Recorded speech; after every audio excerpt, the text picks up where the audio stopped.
Hello and welcome to Learn Data. It's great to have you on this channel. I'm Nilesh, and in this video, we'll look at the actual implementation of Stochastic Gradient Descent classifier as well as regressor. So here in Jupyter Notebook, I've imported these libraries uh, and also imported MLXtend to so that we can plot the confusion matrix. If you do not have this installed, you can type this line to install it in from Jupyter Notebook. And then finally, these are the versions that I'm using. So the very first item that we'll do work on today is SGDClassifier. And for this, we'll use the iris dataset. Although it's a small dataset, we'll use it for this illustration purposes. Data is equal to load, data is equal to data sets dot load underscore iris. And we can look at the description of what the dataset is by typing print data.descr. And as you can see, it has 4 numeric columns with that have sepal length and width, and then petal length and width. And based on that, we need to classify if that particular flower, if it's setosa, versicolor, or virginica. And to do that, we will first create our train and test set. So x underscore train, x underscore test, y underscore train, y underscore test is equal to train underscore test underscore split. And here we are going to use the data.data and data.target.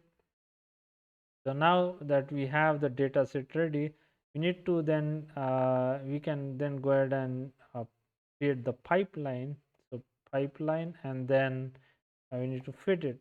So first item that we need, if you remember from previous video, we need to get the maximum number of iterations. And to do that, we can use np.ceil 10 to the power 6 divided by n.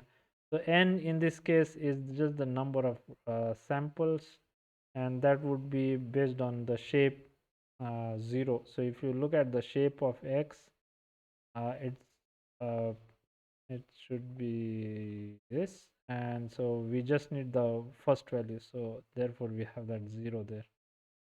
And then we can now create the pipeline. So clf is equal to make underscore pipeline, and here we'll specify standard scalar as the first item, and then we have the second item, which is linear underscore model dot SGD classifier, and then we have max underscore iter is equal to max underscore iter, and then we have tolerance is equal to 1e to the power minus 3, and then we can use that to fit. So clf dot fit x underscore train, y underscore train, and that is there. Now we can go ahead and use that to predict, and we can get the score. So for prediction, to get ypred, we would simply write y underscore pred is equal to clf dot predict, and this would be based on the test set.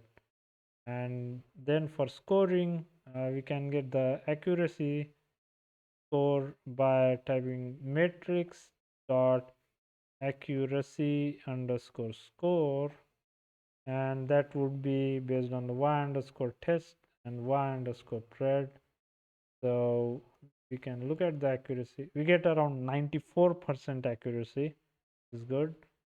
And we can also create the confusion matrix. So cm is equal to matrix dot confusion underscore matrix, and that again would depend on y underscore test and y underscore pred.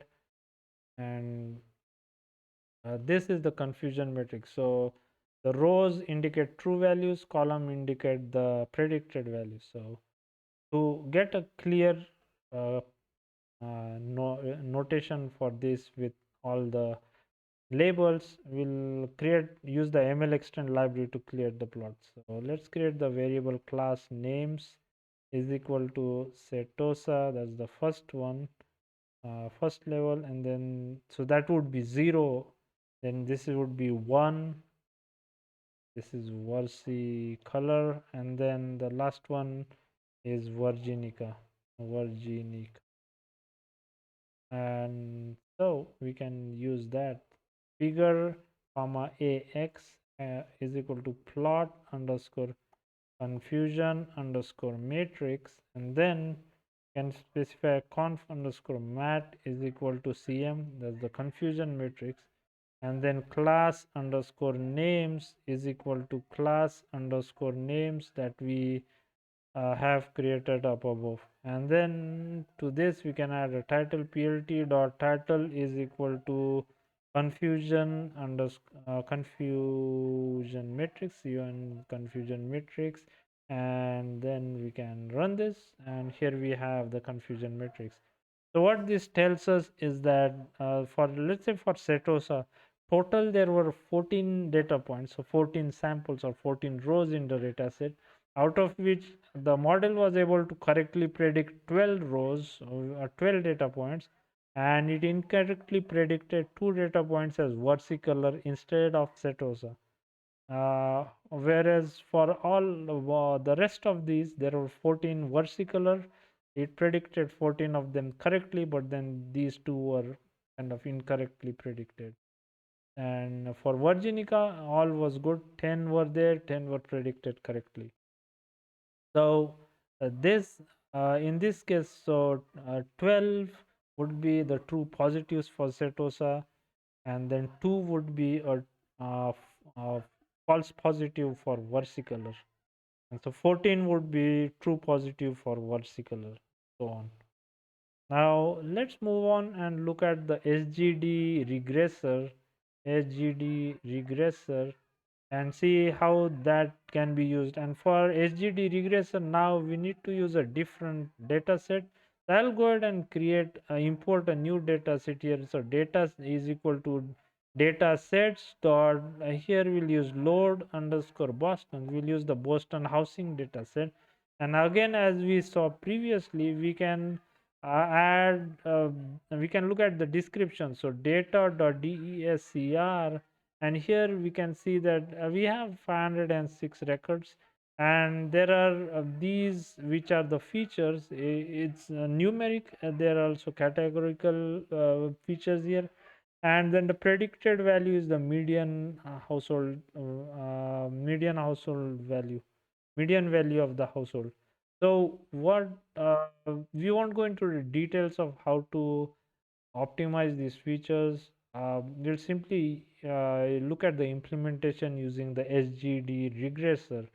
And so as before, we first need to create the pipeline and then do the fit. So for pipeline, what we'll do here is use reg is equal to make underscore pipeline, and here we are going to use standard scalar standard scalar is the first one, and then use linear underscore model dot, so there needs to be either linear underscore model SGD capital R regressor. And for this I always look at the help just to see what parameters should be passed into the function here. So we look at this average when we calculate the average SGD, but what I'm looking for here is the max iter. So the max iteration value, again, we can calculate that separately. So let me go ahead and close this. Max underscore iteration is equal to np.ceil, and this time we have not created.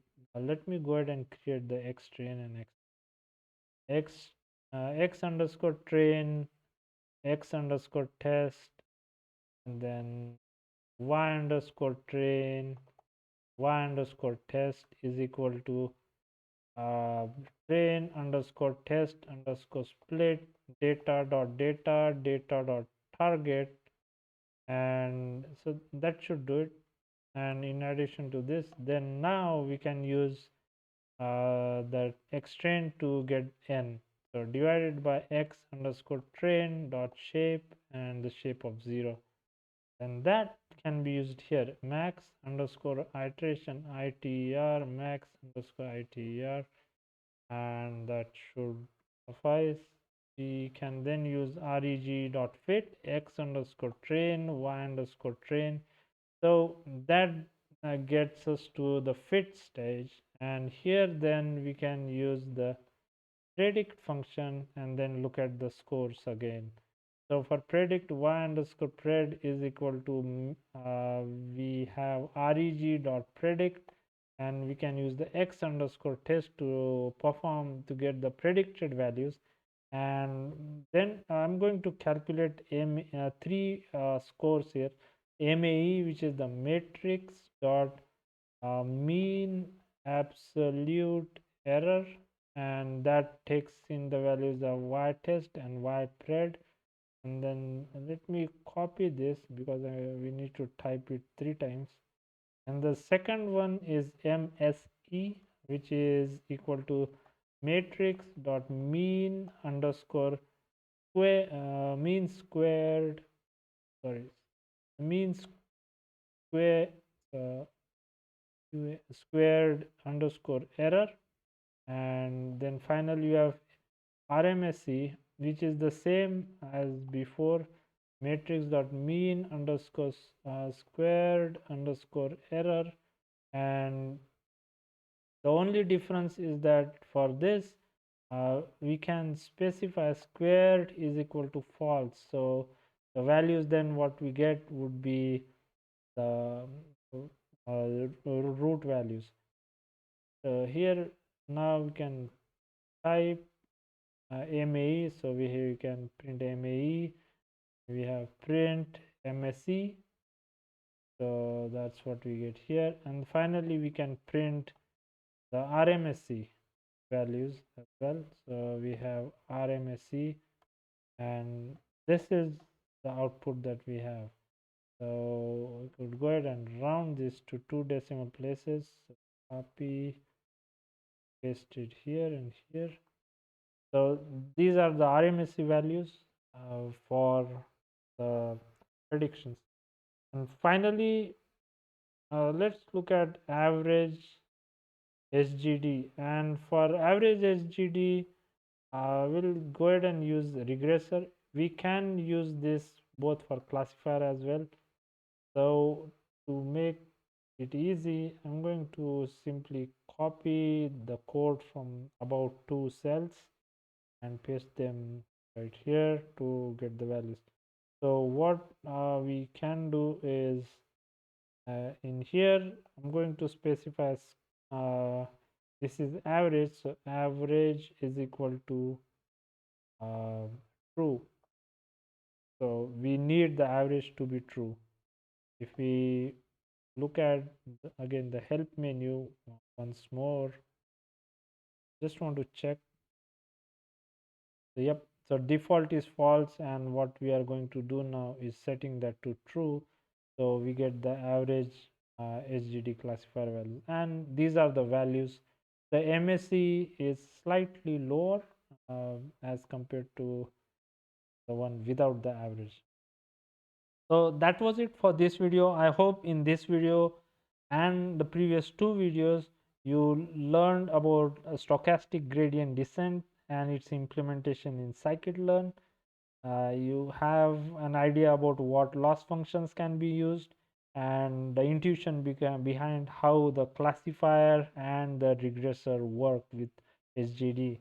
If you have any comments or suggestions, please let me know in the comment section below.